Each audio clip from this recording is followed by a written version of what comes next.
evening and welcome to episode 87 of the HHH Racing Podcast. I'm your host, Howard Kravitz. Thanks for joining me tonight. What a fun last weekend and week I had at Keeneland. Got some great stories to share with you. But tonight, we have a very special guest that I've been waiting to have on for a long time. I can't wait to talk to him to talk some Woodbine action.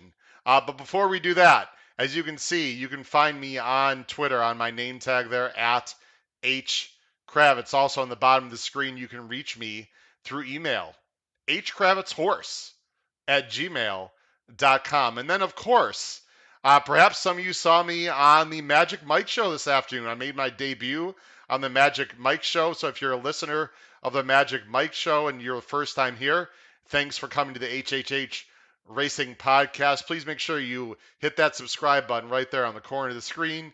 And then, of course, press that notification bell so you know when new content will arise. Smash that like button. Any comments down below the video player would be greatly appreciated. We always have a live chat, so on the right side of the screen there, join our live chat. A few housekeeping items before I bring on our guest. The Race Day blog. Again, we had a nice winner. I mean a real nice winner as the play of the day last Saturday at Keeneland. We're going to watch a little bit of that race here in a minute. The Race Day blog is very expensive. It's a great deal. It comes out on Saturdays. I give pick fours, pick fives, price plays. And by the way, our guest is chock full, pun intended, chock full of price plays. He's going to give us some bombs, I hope, this weekend at Woodbine. But please subscribe to the Race Day blog. I really think you're going to find it beneficial, especially with the Breeders' Cup coming up. Now is absolutely the time to do that. Speaking our play of the day very quickly. Ladies and gentlemen, last Saturday, the play of the day, as I'm going to go ahead and give me a second here as I'm going to bring it up on my screen. The play of the day on the blog last week was this horse right here. And hold on, I need to put on the sound. Sorry about that. Rattle and Roll wins at Keeneland at 8-1. Let's take a look. A little rattle and a little roll. The 6 horse. To the far turn, trying to move up from 5th, 46.74 seconds for the opening half mile. Classic Causeway, the leader by a length. Here's Stellar Tap now taking aim midway on the far turn as that pair works their way toward the quarter pole. Great Escape is racing along in third. Double Thunder's caught in some traffic, about 6 lengths off the lead. Here's Rattle and Roll, and Rattle and Roll is moving wide off the turn. Rattle and Roll, top of the short stretch to challenge Classic Causeway. Stellar Tap third. Double Thunder is fourth, and still 5 lengths from the lead. Rattle and Roll into the final furlong of the Claiborne Breeders' Futurity. Rattle and Roll, the advantage out to 3 lengths now. Double Thunder, Classic Causeway, then American Sanctuary. No catching. Rattle and Roll, Brian Hernandez Jr. to win it by 5. Sorry about that, folks. So Rattle and Roll. I mean, for fun. For fun. What a great ride by Brian Hernandez. He saved ground, tipped out 3 wide, blew by the entire field. Double Thunder, no way that Pletcher was getting him. Classic Causeway ran actually a pretty decent race for third as the 8-5 favorite, coming all the way from the 13 hole. But I know a lot of people on this show scored with Rattle and Roll, so congratulations to you. And we had to build that bankroll for the Breeders' Cup, so I'm glad we were able to do that.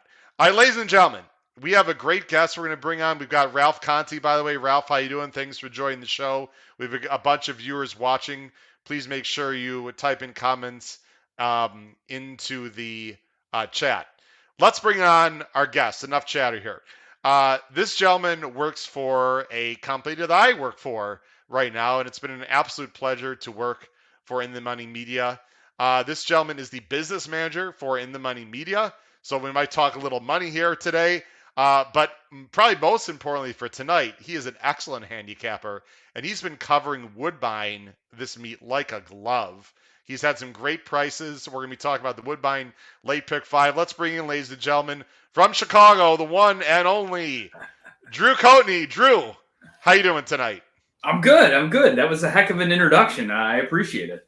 Oh, absolutely. So, Drew, I've got a few questions for you. Then we're going to jump into the pick 5 on Saturday, and you're going to see questions on the bottom of the screen. So check those out, Drew. We're going to just a few quick intros about yourself, and then we're gonna have our famous 10 minutes to post segment, rapid fire your Q&A. You have no idea what those questions. Listen, this is no little players podcast, Drew. This is like the 60 minutes of horse racing podcast. This is hard hitting, man. So we're gonna. I'm glad I have a beer next to me, because the 10 minutes to post got me a little nervous when I saw that. I said, oh, Nah, boy, you're gonna do. By the way, I love the animal you got there on the wall. Any quick background about that? Is there a story there? I ended up moving to Texas when I was in my early 20s, worked out of a manufacturing plant, and some guys took me under their wing as kind of, lone kid who had no one to hang out with, took me out hunting for the first time. And that was after going for about 3 or 4 years. Live in Chicago now, but 3 or 4 years going down there, and took that deer as my first year. And it meant a lot to me because I love food. And cooking pretty much is my main thing at the house as far as chores go, other than outside work. And so it meant a lot to me to be able to harvest a deer, make the meat, see it through from start to finish, and never would I thought I would be a hunter at any point. But I think it's important to understand where your food comes from. Yeah, I'm not a hunter, but I have a few friends that hunt, and they've given me like there's a lot more that goes into it. I mean, it's really quite fascinating. Real quick, Kyle Roscoe, a big fan of the show. Kyle, by the way, Drew, worked for Arlington University, which I'm sure he was one of the. He's actually a young man. He's just finishing college. I met him in Arlington. He's a big fan of the show. Kyle, go back, do your homework, man. You got to graduate. I mean, come on. He actually wants to go into finance, Drew. So maybe he should hook you up at some point. But anyway, Kyle's worked at Arlington for the last 2 years, I believe, is one of the people that helped people handicap at Arlington University. So Kyle, thanks for joining the show. Drew, let's jump into a few quick questions because not everyone might be familiar with you. So really quick here. First, where are you from originally, and then how did you get involved into horse racing and in the money media? Oh man, these are 3-part questions. So the first part is, we'll just claim West Virginia is where I was born, but I didn't really grow up there. I grew up mainly in Michigan and in Texas. Okay. Different time than the hunting story. So I've been a little bit all around the place. And yeah, I think it was a good diversity builder, moving from elementary, middle school, back up to high school, and then was kind of on my own once we were in college with Michigan State Spartans, which I know there's a few other InTheMoneyMedia diehard talk coming types here. So I'm ready for Stucast and me to have beers together and read on Sparties. So I got involved in horse racing in a weird way. I was there when I was in Texas in middle school. Someone took me, had $10, fell in love with it, and then didn't touch the game. I went once, didn't touch the game until I came back here, probably 2011. And a friend of mine by the name of Greg Mermel, great guy out here in Chicago, he had introduced me to Arlington and said, hey, come on, hang out with me. You'll have a great time. If you don't like the horses, you'll enjoy the beer, which is both happened. And from there, I just ran with it and started to listen to the Matt Bernier, Jonathan Kinchin, PTF, like the evolution of that, because I had a huge commute. I was all the way up in Waukegan from down in Wicker Park. And coming back, for those who don't know, could be 2.5 hours at night if you catch it. By the way, I don't know if sorry about that, Kyle. It's okay. Here we go. Go. I'm married to a Buckeye, so I'm used to it. Oh wow! Well, opposites attract, right? So long story short, I started to fall in love with those guys, and they were my racetrack buddies. And I was an engineer, and then went into marketing, and they really hit a touchstone with me of this is how the new type of player is going to learn how to bet and get involved in the game, because it's just so many layers of knowledge you need to know and skill sets, whether it's understanding that a horse isn't going to run the same buyer every time, or that pace means that it does make the race. And so those were my true racetrack friends that I only had a one-sided relationship with. And I'll always remember my parents moved back to West Virginia, built a house, and I was running over Christmas break at 2018, and PTF said, hey, it's my last time. We got let go of, more or less, from the company with the letters. We hope to keep this going, but we don't know. And I had been contributing to the show in kind of a question form, because I was the perfect like guinea pig for them, right? New player, super passionate, wanted to learn everything, and framed up questions for him and just kept feeding him content. And I said, hey, I got one last piece of content. Let's do a survey. I can build you a marketing plan, and we can start selling your show in a different light. And so we were able to get a lot of great data and insights that helped position our company to other brands, and some of those big brands being the Thoroughbred Retirement Foundation fully understood it, as well as 10 Strike Racing, Black Type Thoroughbreds, and the biggest, and I'll forever remember, and I don't know if Woodbine knows this story, I'll forever remember where we were when we closed that first deal with them. That was significant to us because we were trying to make a living for some of the people. I don't depend on In the Money Media as my full-time living. It's more of a hobby and fun. But I mean, it was kind of one of those life-changing moments, even though, right, it doesn't change my life financially. It does from a perspective of what Peter, Jonathan, and what I was able to help them see as reality in terms of a legitimate business and moving forward. So I never met Peter until till like 12 months later. Like we had never met face to face, and it was a fun run in. I like stopped by his house in Saratoga when I was on a way back home from a business trip, and did the 3-leg connection and delayed it by 2 day type of thing. And him and he goes, I got a good keg of beer here. I think you and I might be able to tap into it. It was a fresh pony keg of some IPA. Oh boy! We had like 2 days together, and it was just me and him. And obviously, we didn't even get close to finishing it, but we had a lot of good bonfire tales and listening to Wilco. Okay. As a Chicago native, near and dear to my heart as well, Jeff Tweedy. So it was a fantastic time, and yeah, I can't thank those guys enough for I'm very replaceable in my opinion. Those guys. I know about that. And I'm just humble to be a part of it with these guys and with everyone else that I've been meeting, you and other folks. So it's been great. And again, I can't thank our founding partners who had the confidence. Keeneland as well. That was another good early partner with us. So they got it. They saw that that's how racetracking was going. Sure. Not always just hanging out at the racetrack to learn and cut your chops, but really people were sitting at home and they needed something to absorb and grasp onto. So yeah, it's been a fun roller coaster so far. I think we're up to 7 shows now at this point. It's hard to keep track as the steam keeps rolling, as they say. You guys got a lot. I just want to echo some of the sentiments you said. I won't give you my whole story of myself through In the Money Media, but I want to thank, if you have anything to do with that, I want to thank you, Jonathan, especially PTF, who frankly, I met them 2 years ago on the Hill at Keeneland. I was always a fan of theirs, watching them on the show with the letters, etc. Met them on the Hill. Long story short, I emailed PTF in January and said, look, I have journalism background. I think I think I'm a pretty good handicapper. I think I have something to offer here.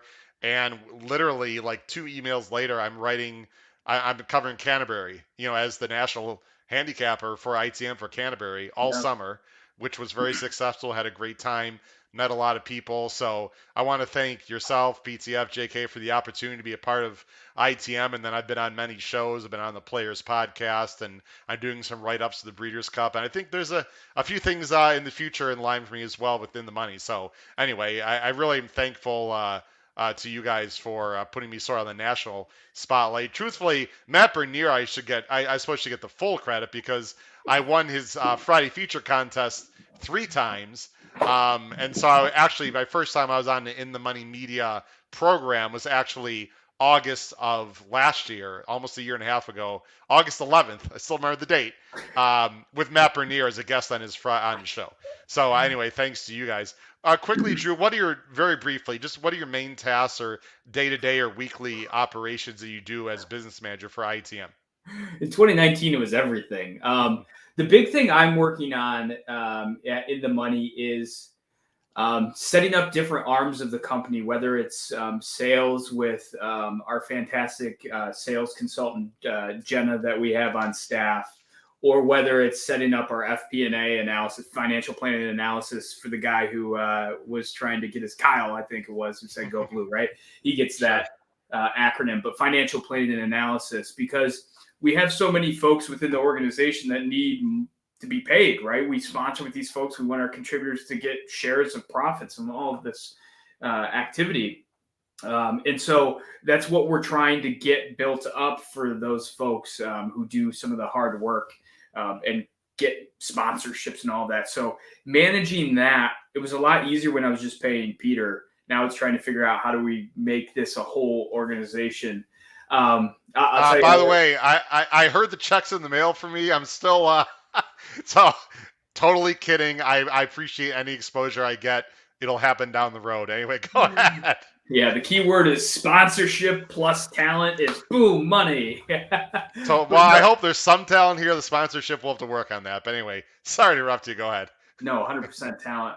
And I think that's a lot of my job as well within ITM is figuring out how do we monetize while not being, for lack of a better word, like a sellout, right? Because we don't, that's something that InTheMoneyMedia really tries to, I shouldn't say try. We always keep front and center is like, hey, what do the listeners want? And then we'll let the sponsorships follow in that regard. So those are my main tasks right now is more like how do we manage the sales side, the financial planning and analysis side of things. And then overall, just keeping everything kind of organized and moving. It's kind of humbling. Again, I said humbling twice. So I'm expunging that word from the broadcast, but it's really fun to like see something be built. And for any of those like aspiring entrepreneur types, it's not like the movies. It's not like this like grand team that's behind you all the time, right? You got to stick your neck out and get your toe stubbed a few times before you end up finding on the right path. And whether it's within one business or failing in fits and starts, because it's been tremendously fun. There's so many cool things in the pipe for this company. With I can't even take credit for it. Peter and Jonathan are the main drivers behind it. So I'm just here to make sure everything, all the zeros balance at the end of the day. Terrific. Well, listen, we're going to, for those people that are watching or just joined, we're here with Drew Coatney from In the Money, who's going to be helping us handicap Woodbine late pick 5, which we're going to start in about 10 minutes. So please be patient. It's a very interesting sequence for a lot of reasons. So you don't want to go anywhere because I'm telling you, there's going to be some price plays in the late pick 5 on Saturday, Woodbine, that we are very, very interested in. So Drew, before we go into handicap, we are going to have my famous segment that I created. I've been doing with every guest from Michelle Yu to Matt Bernier to John Dooley to you name it, Vic Stauffer, you name it, all the great Andy Serling, all the great people I've had on the show. And here the segment is called 10 Minutes to Post. 10 Minutes to Post. Drew, this is going to be 10 rapid fire, okay? So we're going to make it literally like 30-second answers. You're like me, you're a talker, I can tell. So if possible, like 30-second answers to the next 10 questions, and we're going to handicap Woodbine. Are you ready? Let's do it. All right. So the first 5 are horse racing questions, and the second 5 are non-horse racing questions. Could be anything. Here we go. First moment you fell in love with horse racing. Divisadero. Do you need more explanation? You can do a little more. I know what you're talking about, but I think a little explanation. Yeah, Kentucky Derby Day 2015, I think it was about to give up on horse racing, placed a $50 bet because I needed to be saving up for my wife's now wife with child ring. And I was like, I don't know about that. I need to save up. Said, look, one more time, we're going to put the bet in. Single Divisadero, won about $5,000, and now my wife wears a ring of Divisadero. I think that was part of the famous JK pick 3. I believe. I could be wrong. I believe I was. He cleaned up more than $5,000. We won't. Yeah, but he did. I think he just played a straight pick 3 for X amount of dollars and could afford more than a ring. I think with that pay. I think that was the infamous pizza box story, if I remember. I believe he had to go find a pizza box to store money in because he didn't know where to put all the cash. That is horizontal or vertical better, and also. Your best score, now you don't have to give, obviously we're not going to ask you for how much money, but the type of bet or what track it was, etc. Two-part question. What was horizontal, but I think the industry is getting too ground out. Jim Goodman, the pick 3 at Keeneland, low takeout, great idea. Now more of a win player, I think being a more experienced player, you stop to see creativity, which is a bad thing. And new players, I cannot recommend more horizontal. Pick 3, single a horse, and have fun with it. Keep your bankroll small. Risk a little, win a lot. With the best score at Arlington Park, Arlington Million, bunch of friends, cleared 5 figures. And I was watching from a specific spot. If you know that like elevated spot outside to the left, if you're looking at the track right around the 8th pole, I'd actually asked the kid because I was standing by a pole. They have these like little gates with the poles kind of hung up. If you ever golf, you kind of know what I'm talking about, knee level type things. And there was one I was standing by. I'm not a superstitious person. I politely asked this like 3-year-old kid and the mom. I was like, I'm so sorry, but I'm live to a lot of money. I need you to relocate for the pucker up. Could you please just move one over? And they're like, oh, we'll root for you. We're completely understanding. So that's the kind of place that Arlington was, and I love it. We were all polite to each other. No one was mean, and we ended up clearing a lot of money. And I think I was on a picnic table jumping up and down. But that was on Million Day, obviously, because it ended in the pucker up, correct? Pick 5. Yep. By the way, I was alive to anywhere between 6,000 to 12,000 in the pick 5 on the Pizza Man day. Did not have the Pizza Man. I didn't think he classed up. I know. I call myself a Chicagoan. What's wrong with me? All right. Bucket list track or race day event you'd like to attend in the world you've not been to anywhere. It goes twofold. I mean, Cheltenham and Ascot and the Royal Meeting at Ascot go hand in hand. But I think there's something to be said to go to the smaller tracks and the smaller meets, because I feel like you could also, within UK, have like a great track crawl for 2 weeks. But if I had to put one between, I think it would be Cheltenham, because Royal Ascot feels a little too. Don't like the tips and we want to see you in the tips and tails and all that, and the get up there, and I call it the penguin outfit. Yeah, so that's my my bucket list. Mine, by the way, is Melbourne Cup. Ooh, I'd love to go there. I have a friend who's from Australia. He said it's the race that stops the nation. Sure. All right, best or most memorable horse racing event you've ever been to? A particular race you saw live, or just the whole day? You were like unbelievable, blew you away. Yeah, I think just like Keeneland in general. Like I remember going to Breeders' Cup on Friday, dragging my friends out there. It was cold. We were going on the bourbon trails. Like, guys, please stop here. We stayed in I forget where, south of Lexington, but there was nothing notable that stood out. It's just like the magic of that place, especially in the fall or spring when there's a little nip in the air. You've got a vest on with a warm beverage, coffee and bourbon specifically. You can't beat it. And by the way, some fantastic food at Clean. I want to go back right now and just have one more bread pudding. I've never had their bread pudding, by the way. What? I know. I'm sorry, Drew. I'm not really like a bread pudding guy, but oh my freaking goodness. Folks, if you've never been to Keeneland, when you go to Keeneland, please get the bread pudding. Drew, that's going to be on your list there of foods there. Do you have a favorite horse and why? I think we just went over it. Divisadero. And we know why. All right. Because it brought me back. Without that, ITM probably wouldn't be here, and I still would be married to my wife. So I really I didn't want to go there, but I'm glad you answered that question. I wasn't a horse racing fan, is where I was going with it. So. There you go. Here are 5 non-horse racing questions. The best or most memorable non-horse racing sports event you've ever been to? Malice at the Palace was there, and I was I'm going to date myself the wrong way.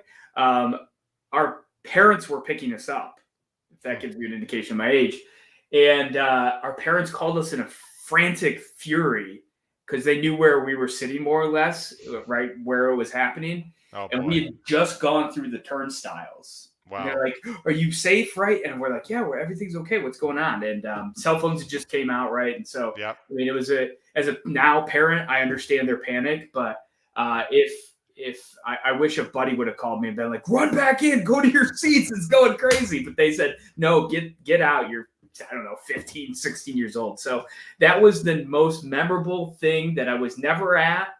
That was non-horse racing. That I think I realized what the implications were, especially for the Detroit Pistons team, who was trying to find an identity at that point Yeah, again. for sure. Well, now I know I officially have many years on you, and obviously you know PTF. Well, I've got PTF by 1 year, so that'll tell you how old I am. I just had a big round number birthday. The PTF I think has next year, I believe.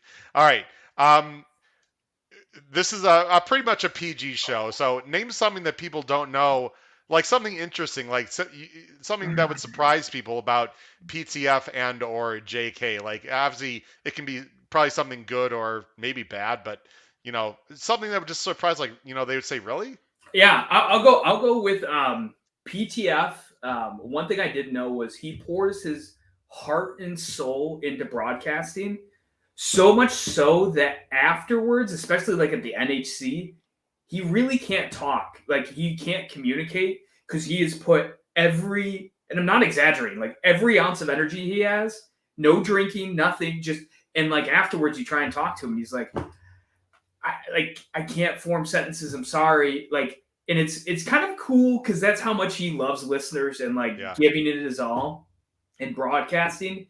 I just love it. The other thing about JK, I'll say, is as far as sports betting goes, he's still a chalk eating weasel on that side of things. Now they're gonna watch this. They're gonna watch the replay of this, but they're not watching it now, right?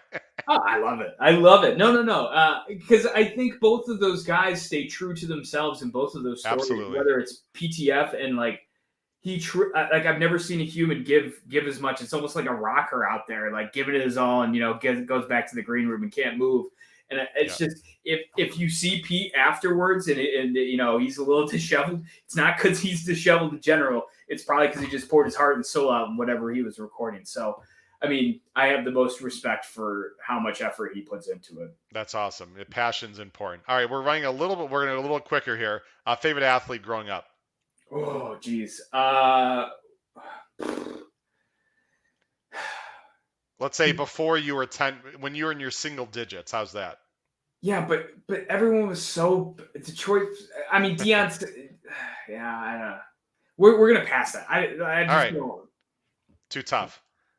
Favorite Chicago sports team, or the one you follow the most? From Michigan, Lions. Oh, Lions. Okay. Yep. You don't really follow the Chicago sports team then?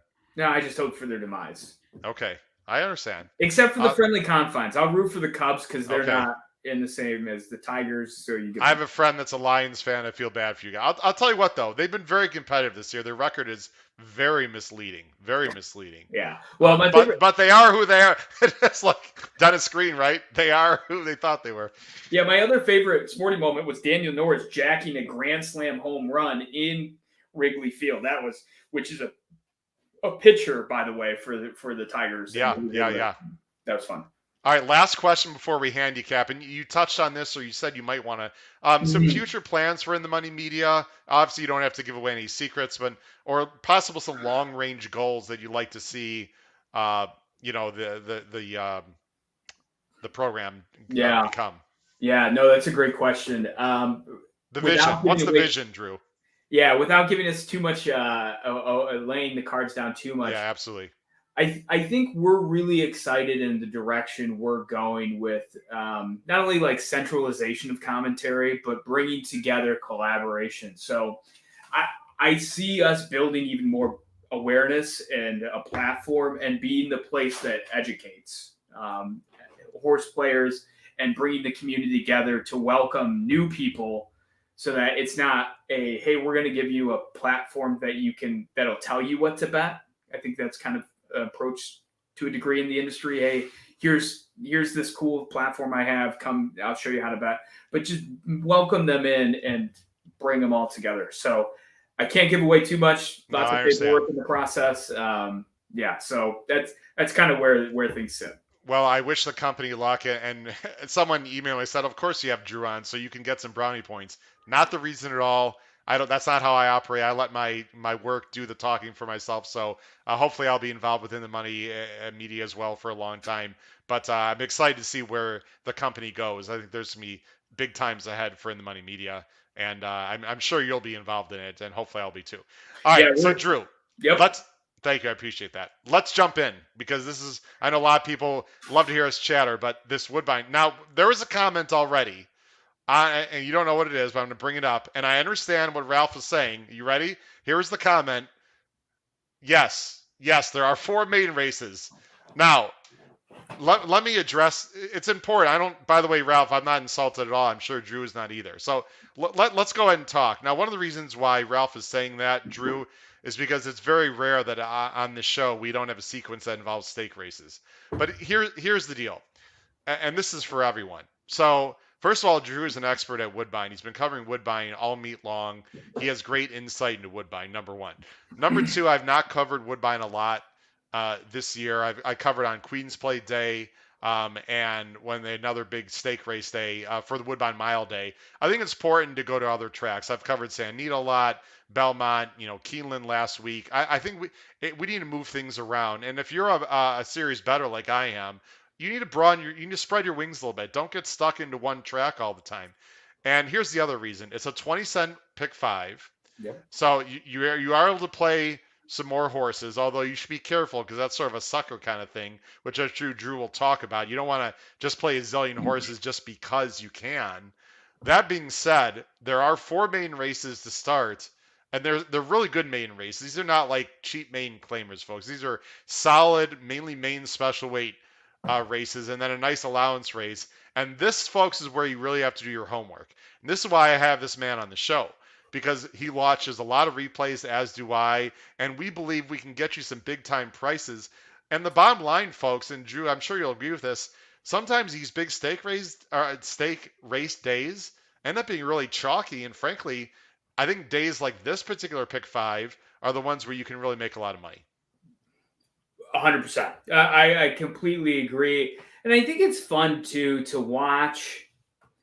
No better place for maiden ranks to show you either a regression to the mean, that saying like, hey, a horse ran a big number and then they're coming back down, or that there's possibilities. I think in the stakes ranks, right, if we go like look at any of the Breeders' Cup races, and a great little teaser with PTF and JK back this week on the main feed. Yeah. We kind of know where they're going to go, and we're going to play the paces of the race and have that conversation, where the draw plays out, how the track's playing earlier in the day. That does it. These races are really going to cut some teeth. And I think with the 20-cent bet minimum, you can get in a spot, which is how I'm going to structure my ticket, with a couple all balls with presses so that you're conserving capital. So I'll just leave it there. We can keep going. Yeah, no, I agree with everything you said. And I want people obviously to listen to the show. And I know a lot of people respect my opinions because that's why people watch the show. But I will say, and I've had some fantastic guests on the show, folks, if you're trying to decide between myself's picks or Drew's picks, I'm going to flat out honestly say go with Drew's picks if you have a decision to make. Because the bottom line is I've not been covering Woodbine all year. And it'd be silly for me to say that I know more about Woodbine than Drew. That'd just be not only be inaccurate, it'd be completely arrogant of me. So I have strong opinions like I always do. I did my homework, I watched replays, etc. But Drew's got the inside angle. It'd be like me telling someone, how to bet Canterbury when I cover Canterbury every day. So that being said, on the bottom of the screen, Drew, you're going to see our picks, everyone. H is for Howard. D is for Drew. Mm-hmm. We have some similarities. We also have some complete differences. Let's jump into the first leg here. This is going to be race 6 on Saturday. Starts at 3:30 Eastern Standard Time. It's, again, 20-cent pick 5. 5.5 furlongs is on the all-weather. It's 2-year-old restricted fillies. Maiden optional claiming 40,000, which you might want to touch on a little bit, Drew. Talk a little about the condition and then who you like on top. Yeah, the Woodbine gets great racing because their purses are so big. I mean, great job by Jim Lawson and that team for structuring their funding in such a way to give such great prices within their maiden optional claiming ranks. And you see this a lot with the maiden optional claimings and the maiden races themselves. You typically don't see a straight up maiden claiming race. I'm sure some Woodbine expert's going to yell at me about that, but typically they allow the option for an opt out, which then builds even bigger type of fields like you see here today. So right? You got a couple of one of the rail horses, the Majestic Horizon, not being in as a claim. So Yeah. At this point in the season, I love it because right, you've either seen them run, or if they haven't run yet, it gives you kind of a like, let's look at the workout tablet, see what's going on, because we're getting late in the meet and you're burning money by keeping this one in the shed row instead of out on the track. So I appreciate the patience, but sometimes it gives me pause when we get to this late part of the year. Yeah, so you're going with Demogorgon on top. I will say, Drew, maybe I shouldn't think this way for Woodbine, but I would prefer horses not in for the tag. I mean, just by logic, right? I mean, if they're just giving up a horse for 40, as opposed to, they don't want the horse is not for sale. But this horse looks awfully logical, and 6-1, I think would be a huge overlay in my opinion. Yeah, and I think if you can pull up that replay, I love a bit of the pace flow that we saw in that race, where the horse breaks okay enough. It's like watching my own screen here. I love it. And he's the 7, by the way, in this race. I'll go ahead and go full screen as you talk it through. Yeah, and he's going to break on the outside here. And I love to see horses that are able to kind of sit that trip on the outside. See how that horse is in the back here. Right here, right there. Yep. And the jockey's asking, like, hey, man, we got to get back into this thing or else we're going to get left in the dust. And the horse responds really well. So that's a move right there in my book. And then as they get around midway through the turn, you see kind of another move to weave through horses, which is a hard thing to do for a 2-year-old again. And then it's going to travel 3 wide and have this kind of like, oh no moment a little bit, where sometimes horses, I think, get in the clear, especially in their first race, and go, oh, okay, thanks. That was fun. It was a little bit longer of a race. There you go. You're going to see this horse get clear. And then I think the 4 chases this one down. I believe maybe a Godolphin Connections with the pink hat and the green silk. It was yeah. And I mean, you're getting half a panel off today, and you're getting the second off the layoff. The horse looked just a smidgen short, but did everything super professionally to be able to respond, weave through traffic, only to be beat a smidgen. So I think at 6-1, I mean, I'm taking, I think as low as 3-1, I'm going to say in my write-up. But that horse, I just love to see that replay. I think the number's going to show a little differently than what we actually see here. Yeah, I mean, I love the outside post, by the way, too. That doesn't dissuade me. Well, actually, I almost prefer an outside post because Hernandez is just going to break, sit, and watch and see what happens. So I think this horse is very live. I'm interested in the 2 a little bit. Now, Drew, I did not see morning lines, and I think I told you, I'm a full-time high school math teacher, so I did not have a chance to see morning lines today. I did all my handicapping without morning lines. I'm actually happy to see the 2s, low in the odds, because I thought the 2 was very interesting based on the breeding, and Josie Carroll does a great job, Contreras, etc. I thought the 2 was interesting first-time starter. You also have the 6, Olympic Fencer, who I'm going to respectfully, we're not going to show this replay just because we could be here forever, Drew. Let's do it, but did have some trouble and gets Kimura in the saddle. Yeah. I think just ran a decent enough race and caught the gate pretty clean and just like rushed up and moved back. Gets Lasix this time. The horse I'm against, though, I will say quickly, is the number 10 Loaded Vixen. Everyone's going to see those 1s earned in the pace calls. I don't think this horse ran that fast. I think when you see some of these inside runners, I imagine the Connections is going to say, go out there, see what you can get on the speed, because you're going 5.5. I don't think this horse is going to get loose. I think this horse is going to get stuck wide and not know what to do. 5-2 is a sucker bet, in my opinion. Again, my opinion, and I think I'm fading the number 10 completely. I'm leaning heavy on the 12 and the 6 in this to kick off the pick 5. Yeah, I think that's a good way to go for sure. Let's go on to leg 2. It's on the turf, and of course, Woodbine, if you're not familiar with Woodbine, has 2 turf courses. The inner turf is relatively new in the last few years. This is on the outer turf, very, very wide sweeping turns. It's 2-year-old babies. They're going a mile. Again, it is 1 turn. Let me go ahead. Sorry. And so, Drew, I do not have a great producer like Craig or anything. I do everything on the show, so you got to bear with me with clicking stuff. Folks, this is how hard the sequence is. I got 3 horses on top 3. Drew doesn't know my picks, by the way, until now. Drew's got 3 horses, folks. Nowhere. We have none of each other's picks in the top 3. But Drew, ladies and gentlemen, has a horse. And by the way, Drew, talk a little bit about where they can find your picks while we're at it, because in case people have to leave early or whatnot, where can they find all your write-ups and opinions? Yeah, we do write-ups for Woodbine Saturday and Sunday in the Money podcast. Go to the blog and scroll over to Woodbine. And to keep things moving along here, I am on the 20-1 as the top choice in here, because again, you're in the maiden special ranks. You're going the one turn, long endurance type of mile, and I love seeing horses who have those blue coated Timeform US figures in DRF formulator, closing in and earning a good figure, tries to stretch out only to get washed off and runs a clunker. And we're going to come back and we're going to see another, what I assume is a decent run. So I just think there's still upside left in this one here. I will say this, there are a couple other runners I want, and I'm not going to be as strong on the lean side. I think the number 1 Stylish Jet might get loose. The number 6 and the number 9, 6 Lament and 9 Red Zapper coming out of the same race.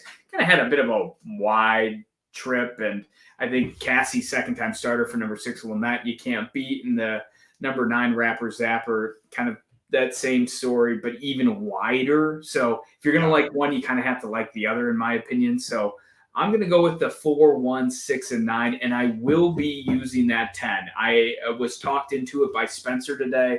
Okay. I think Spencer Lugenbuehl of Redboard Rewind, if you don't know. Alba here is a monster in the summer.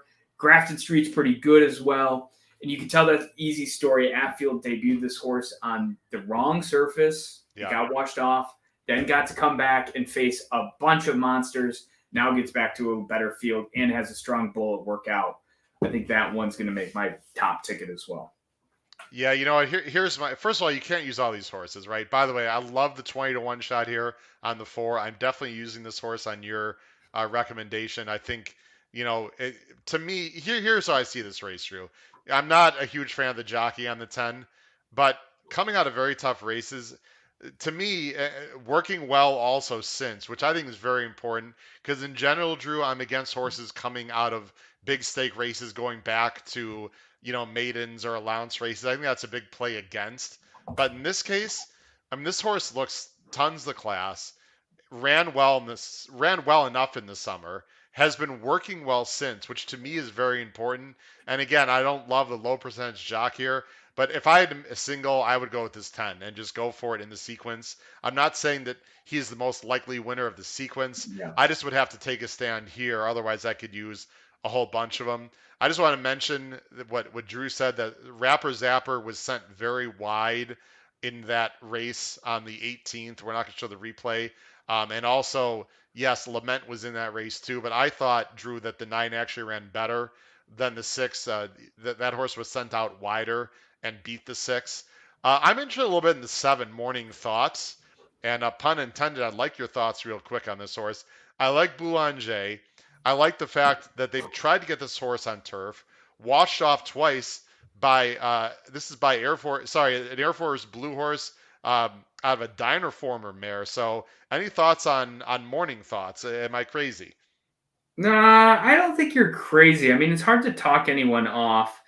You kind of have to wonder, I don't know, uphill stable and the connections, how you go from Brian Lynch at Saratoga up to Rachel Hayden Halden, who's hasn't had too many runners. And I mean, yeah, maybe this one wakes up. I think you'll see a pretty decent price considering how the odds have been on the horse in the past, especially, you know, a 4-1 runner at Saratoga this year. That's, I mean, there was some respect for this horse, so maybe this one just goes out and blitzes them on the lead. But yeah, you don't love to see it. The other thing, and I know I just said, hey, look, right, don't go rating off of the debut performance like we were talking about with the number 4 Bartica, because there was a foundation built, but and the clunker that this one threw out on the all-weather. But Woodbine does have an all-weather surface that is fairly similar to turf. One of the coolest tracks where you'll see it get washed off the turf and you'll have more horses entered Yeah. off the turf than you would with the turf, because there's so many trying to race on it, and the turf horses will still stick to it. So yeah, long story short, I see it but don't love it. By the way, good on Gulfstream for bringing in the Tapeta so that we have more horses running when they're washed off the turf. I congratulations. I just wanted to give a shout out to Gulfstream for doing that. My general thought, we're going to move on, Drew, is I'm going to single. So again, those of you know, Drew may not know, I have a race day blog. Please purchase it. It's inexpensive. It's a great deal. Comes out on Saturdays.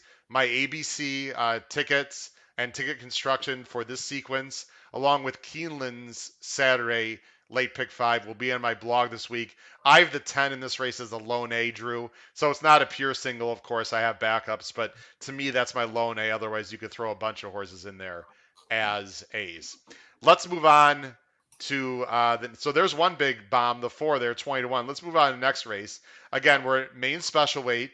Don't get discouraged, folks. These are great races, big fields, interesting horses. They're going 1 1/8 miles on the all-weather. This is for 3-year-olds and up. Look at this purse. Are you kidding me? 123. What is this? Kentucky Downs? $123,000 main special weight. And who are you going with here in this race, Drew? Yeah, that's all the time. I mean, you got to go back and watch the replay for Master McGrath with the audio. But feel free to pull it up. We'll pull that up. We'll pull it up for you. Go ahead. Because it's why it's so important to watch replays, because Master McGrath was in a race where even track announcer Robert Geller was like, I've never seen such a big discrepancy in abilities. And people are going to see. He's the 6 horse, by the way, in this race. Yeah, he's going to finish. He's going to be right near that classy path of Riptide Rock. And so the 6 breaks okay-ish, and then gets in contention, and it's just unbelievable. I mean, you can, you'll see Riptide, and I think had a little traffic issue there, it looks like, too. Yeah. And this field is strung right out over about a furlong. So some of I turned the sound down, but I can turn it up here for you. Oh, it's good. I can hear it. Showing up. Ocelot's out by 4 lengths. Let me rewind to get the Robert. Second last. And this field is strung right out over about a furlong. So some of these are in the race and others are completely out of it for some reason. You don't hear him say that too often, right, Drew? Wait till they hit the lane. It's My hilarious. Stature second, 3 to Riptide Rock. 3 away, he's a topper. The rest. And here comes the 6, starting to run on. They're way out of it.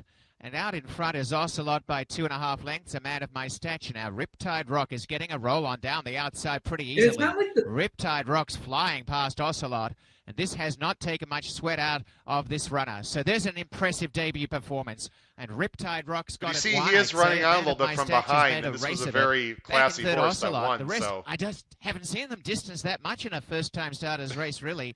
But there you go, Riptide Rock, beautiful win. 2 lengths, a man of my stature second. So you saw there was a nice close there in behind the arrow there. Yeah, and if you go back and watch carefully, those runners behind that one, they're not like throwing in the towel. They're really trying to catch up with Riptide Rock in the group. And Riptide Rock, a very classy horse, and continued to do great things throughout the year. So I will say, Drew, I'm sorry to interrupt you. Not great buyers, though, the horses coming out in their next start. Does that concern you at all? I don't think it does too much, just because this was a first-time starter for Cassie. Okay. And, someone could make an argument, hey, look, this horse was always meant to go long and couldn't keep up with that sprint type of distance. Sure. It would matter to me where those 2 ended back up. I mean, I'm going to look right now. Yeah, one of them was an 11-time finally broke maiden at Canterbury, of all places. Mm-hmm. And the other He's one. looking that up. By the way, I'm not trying to talk people off the 6. I have the 6 on top. And folks, Drew and I did not talk about these picks at all. So the fact that Drew also has a 6 makes me feel really good. This just sort of looks like the Moto. I hate to say Moto obvious horse coming off a long layoff, but there's just a lot of horses I don't want in this race, Drew. That's I'll give a bomb here, and I do have to keep. I'm sure the show has to keep moving on, but I think the number 5 Maritime Mission, another cool replay angle. The last race was in tight most of the time and couldn't really find room until too late and against the pace flow, and then 2 back. You got to imagine Stein was told don't give up the rail, and Yeah, and yeah. did it to the most extent he could, and it ended up collapsing in an epic pace meltdown. I think the number 5 Maritime Mission, if you can find some clean running, is a good price at 12-1 as well in this group. And you have the 2 here in third. A horse I looked at pretty carefully because the horse Yeah. is in good form. But I gotta tell you, 4-year-olds towards the end of the season, 0 for 14. I just can't put these horses on top. But huge jockey change. Yeah, that's kind of my thought as well. And I've got a couple trip notes, so it leaves me putting this one as a backup. Yeah, I have like we talked about Master McGrath. I'm assuming the horse will be able to get the distance by Vancouver, a survivalist mare. This is an Incassi I trust situation, but there's no way, shape, or form I would lean on this horse really. I have the one Moon Quest. Again, I'm looking for fresh faces, Drew. I don't want over 14s. I don't want over 10s. I want fresh faces.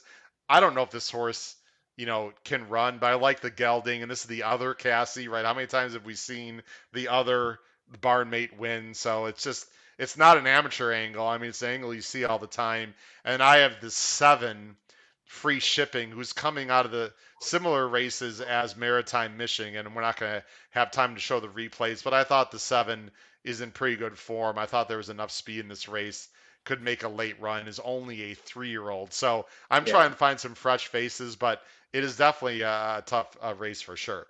Yeah. Go Yeah, ahead. I was just gonna say, I think a winner is gonna come from off the pace here, and just grind them all out, and it's gonna be a Squid Game type of battle to the end. All horses will be okay, but it's gonna be a battle of attrition in this one. Yeah. And again, folks, if you have any questions for Drew, please put them on the screen. Drew, I have to say, usually we have a ton of questions and comments, but fair to say a lot of people probably have not done a deep dive on these main races for Saturday at Woodbine. So I think a lot of people are just in listening mode right now, which is absolutely fine. But if you've looked at any of these races, or as we look at them, folks, if you have any questions or opinions, please feel free to put them in the chat because Drew is the perfect person to ask these questions. Let's go on to the penultimate race of the card. You see, Drew only needs 2, by the way, in this race. At least that's what you sent me, Drew. If that was a mistake, I apologize. Nope. They're going 5.5. Again, these are maidens. 25 down to 23, 5,000 claiming. This is a much lower purse. So this is basically a maiden claiming race, a big field. And Drew, you are going with the 8 horse here. I think is it Chancel, or I'm not sure if that's to pronounce the name, for Beverly Chubb and Ramon Hernandez. Yeah, and my strategy in the sequence, by the way, with the 20-cent increment, is to go all in race 8 and 9. So this race and the race prior, and then press up those runners. So you can see why we get a little more tighter here, just in the press opinions, because I think these 2 have the best chance of winning. And Chancel, I think, just ran 2 pretty good efforts on the all-weather, and then for whatever reason they experimented back on the turf. I think if it gets back to that synthetic all-weather efforts, could get back up there. And then I think the 2 as well, I just enjoyed that last race, the speed and fade type that might just be better suited going just a smidgen shorter at the 5.5 furlongs. So strong workout in August 27th at the Minute Flat, and continues to rattle those off. So I think there's still something left here. We'll see. Rarely do you see a horse draw the 2, the 1, and the 1 post, and then another 2. So I wish this one got a little bit more outside, so couldn't get trapped on the rail. But some of the horses this one has been running against, Long Pond, Calcatoos, Browning Island, they're decent horses in their own right. I haven't looked up their buyers on par. I got that for you right here, sir. There we go. So yeah, they did. So Browning Island kind of not great. Jackie's probably did okay. And then I think 2-back Calcatoos just ran last weekend and made a good speed and move factor here. Like I said, there's a reason I'm using the all button on this, but also pressing just 2 of these horses at the same time.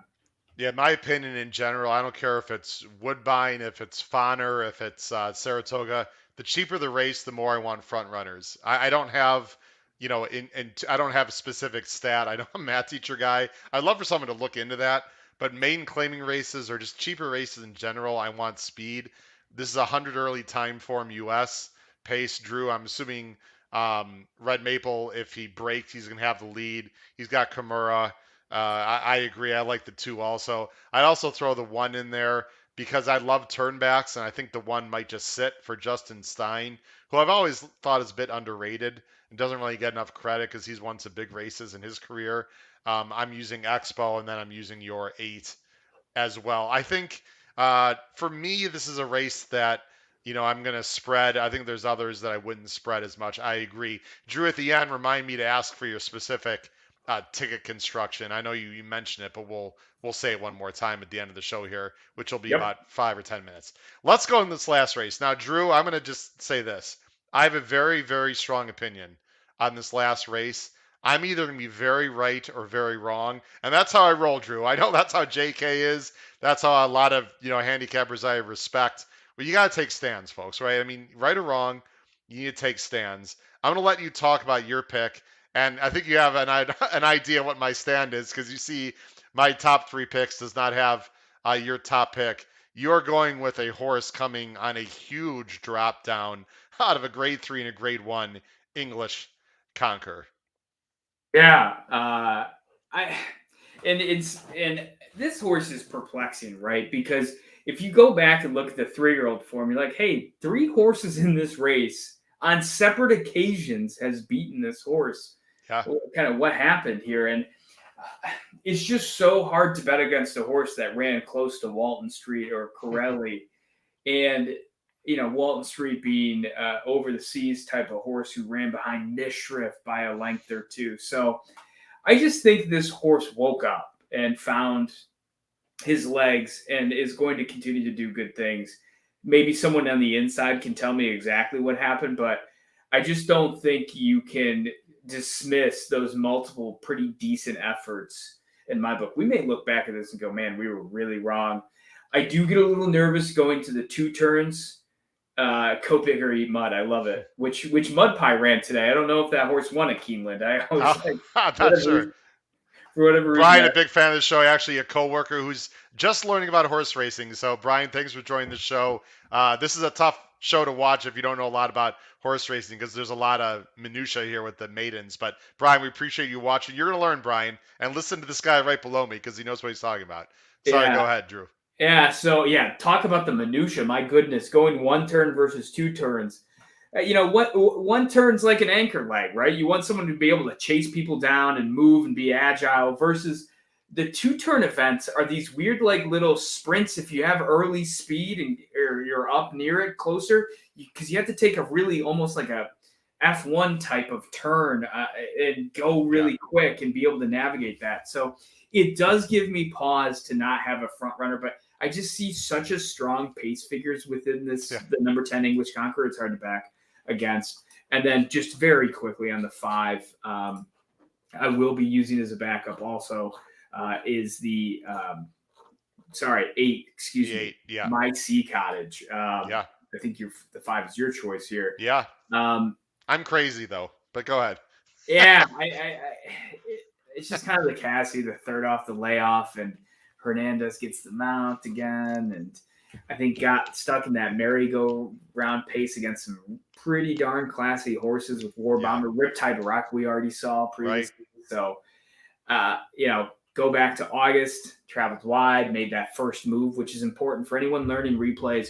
Look for the horse that makes the first move around the turn to engage the horses, because typically you'll see horses come from way off of it. Think of like if you're running a race and you're sitting behind 2 people and they start to sprint, and then in the last, as you go make the turn for the home, you're able to run by them because they're gassed out. They've tired each other out. So I think My Sea Cottage has a chance of winning, but I'll be leaning heavily on English Conqueror. All right, so let me play devil's advocate here, Drew, because that's the great thing about horse racing, right? You talk to smart people like Drew, and hopefully you consider myself a relatively smart handicapper, and you can have complete different opinions. Let me take the banner off the screen here. So I went full screen here so I could just explain my situation here with the English Conqueror. First of all, actually I'll put myself on camera. First of all, let me say this: this horse could win by 5. Okay, wouldn't surprise me at all. Not at all. This horse is tons the class, right? It's just one grade 3, grade 1. Let me explain about 4 different things I don't like about this horse. First of all, Drew, forget the 5-2. This horse can be what, 3-5? I'm going to say 3-5 in this race. Number 1. Number 2.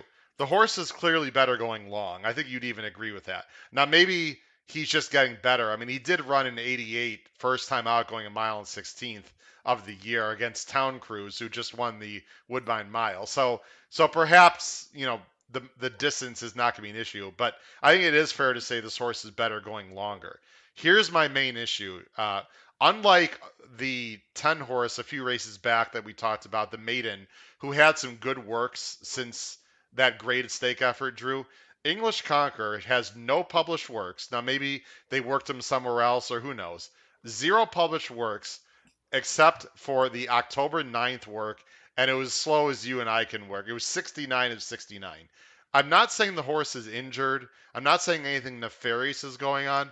All I'm saying, Drew, is I've seen this a million times where you have the Moto Obvious horse making a huge drop down who has been running and prepping very hard for big time grade stakes.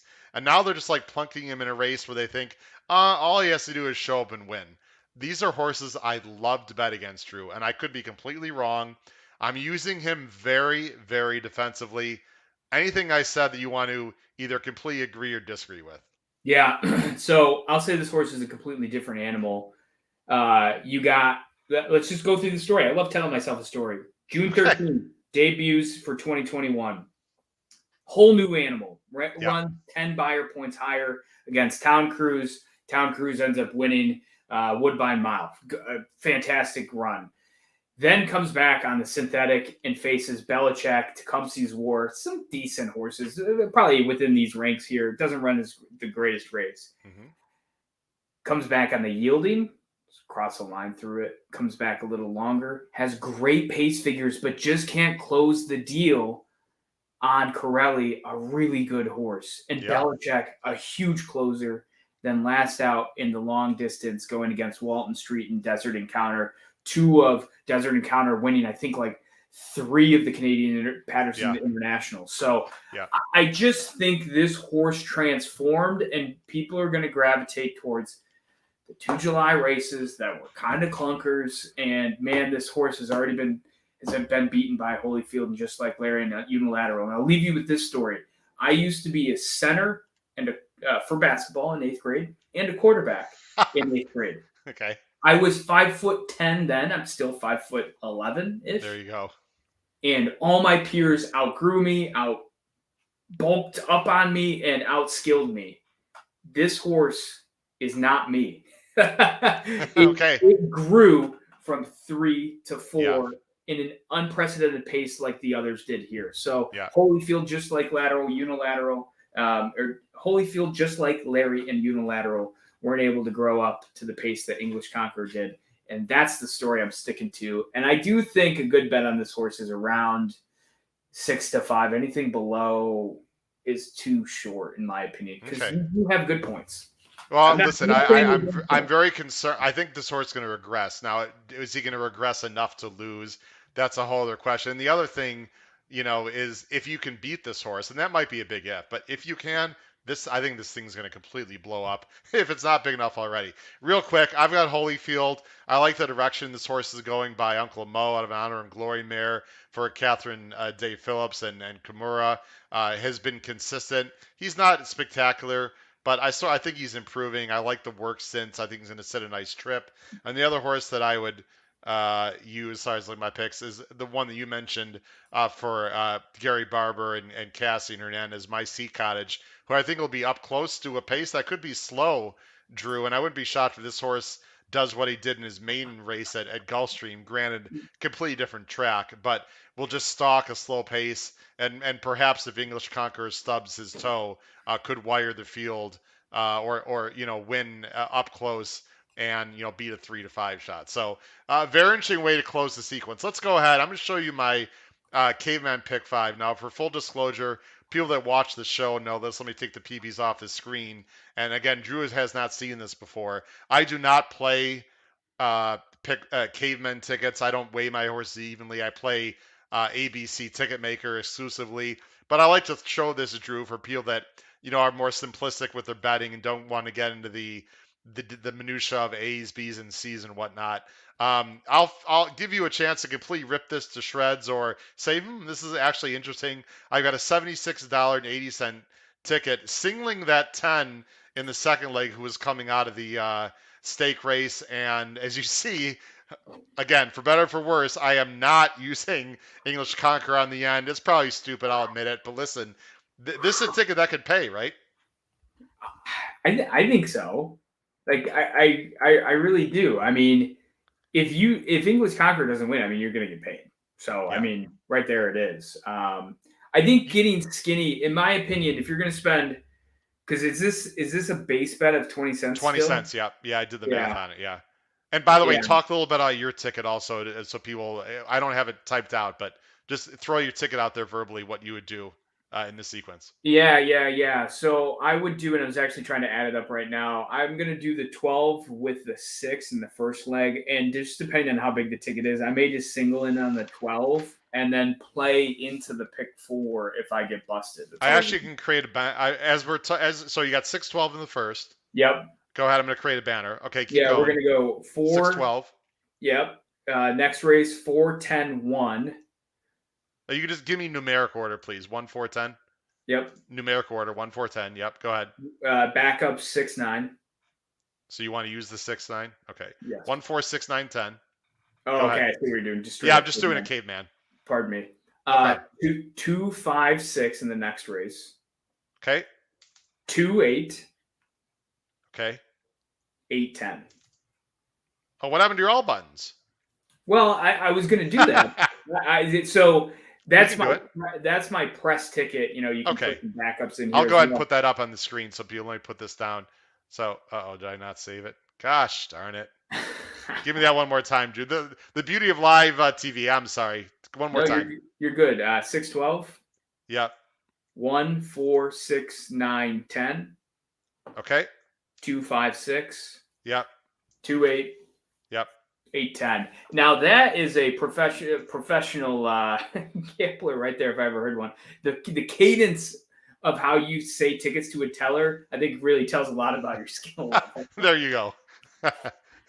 There you go. So I don't have a name. That's Drew's press up ticket. But again, for people that want to play bigger tickets, you would hit the all button. Wasn't the 3rd and 4th leg, you said, I believe? 3rd and 4th, yeah. Okay. And I'm gonna add up to see what that would be here. So everyone, if you want to buffer a second here for me. No problem. So that's Drew's press up ticket. He's going to actually we'll go ahead and as we're coming up here on the end of the show, we'll go ahead and take this off the screen so people have that, and we'll go ahead and put up your larger ticket as well. And again, so Drew, you're not singling the 10 on the end though. I noticed. That's correct. That's correct. So are you doing that because you think the 8 honestly has an equal chance to beat the 10, or you're just wishy-washy on the 10? I don't know. So it all comes down to like risk reward, right? I just put in 2 by 3 by all by 10, and that's $243 for 50 cents, right? We're using DRF Ticket Maker. We'll have to ration that. It's a math teacher here, Drew. I can tell you. Sorry, give me that ticket you just said, please. Well, I could probably do it in my head. So 243 is 486. 486. What's 10% of 486? 48.6. And then double that is 97.2. Right, which 97.20. Yeah, which if that's my base ticket, I have to be going up at least double that to press where I need to. Just feels too rich and expensive for me. So I'm going to back off that all button in one of those legs at least to try and get skinny and find opinion. It'll probably be in the 9th if I'm being honest. I'll get skinnier. But I'm going to lean on the 10. If I can afford it, I'll back up with a smidge of the 8. But the more I just told you that story about the 10, the more I like to single, that's what makes horse racing so much fun. We can have such great conversations on what seems to be an obvious runner, which we both make, I think, good points on.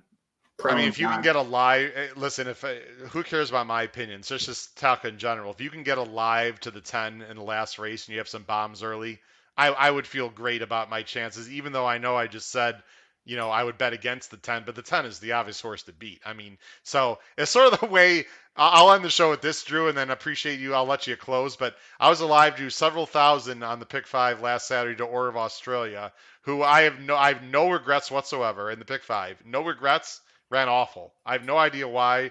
I don't know what happened. He was tons the horse to beat, in my opinion. His form in Europe was outstanding. He won the Breeders' Cup on the same track. He was awful.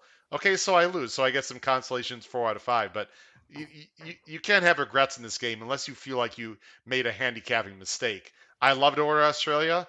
Okay, he lost. I moved on. But sometimes you just got to live with your decisions, right, Drew, if you're confident with your handicapping. Yeah, I mean, you really do, and you can't be results oriented because this isn't right. like playing the spread on football. It's not like you have to be winning more than 50% of the time. So it's a tough pill to swallow, and I think as you get into this game more, you have to look at your ROI, understand what your betting tendencies are, and get comfortable with it. Never be uncomfortable. That's the worst place to be in, and that's when people get on tilt and start making bad decisions. Get comfortable, see the ball go through the hoop, as JK says. I think that's something that I've continued to hold kind of close to me.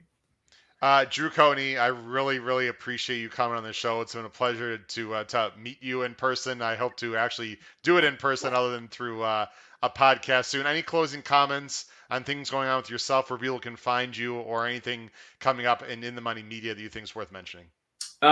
So we have the podcast blog, InTheMoneyPodcast.com. All sorts of great stuff over there, including some of your write-ups and podcasts as well. And subscribe to the podcast feed. The Black feed itself will be all of the shows. I don't know the handle off the top of my head, but we can tweet that out later.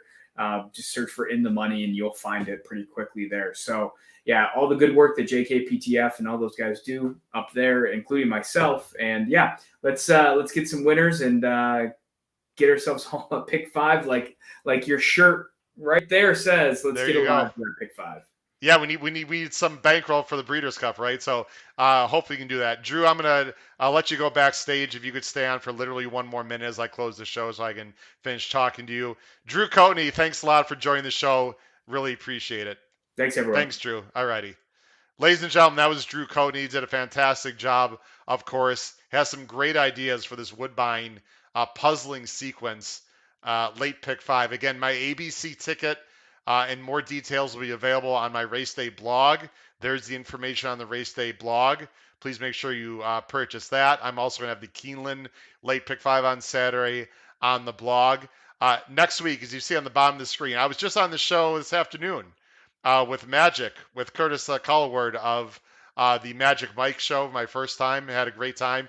And to reciprocate, Magic is coming on this show.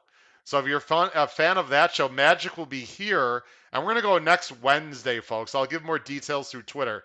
But the show will be next Wednesday instead of Thursday.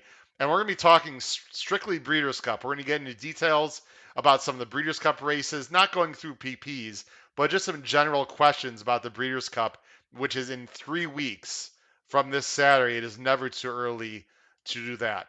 Ladies and gentlemen, this has been Howard Kravitz. I'm going to take off the banner of the HHH Racing Podcast. It's been episode 86. Thank you so much for watching tonight. Good luck with your bets at Woodbine this Saturday. Take care, everyone. Good night.